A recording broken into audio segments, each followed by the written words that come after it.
You ask Tiger to solve. This deals with linear equations with one unknown. The final result is x equals 83. Let's solve it step by step. Simplify the expression. Find the greatest common factor of the numerator and denominator. Factor out and cancel the greatest common factor. Isolate the x. Multiply both sides by 100. Group like terms.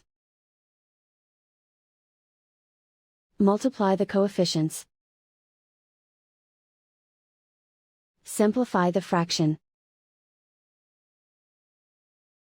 Multiply the fractions.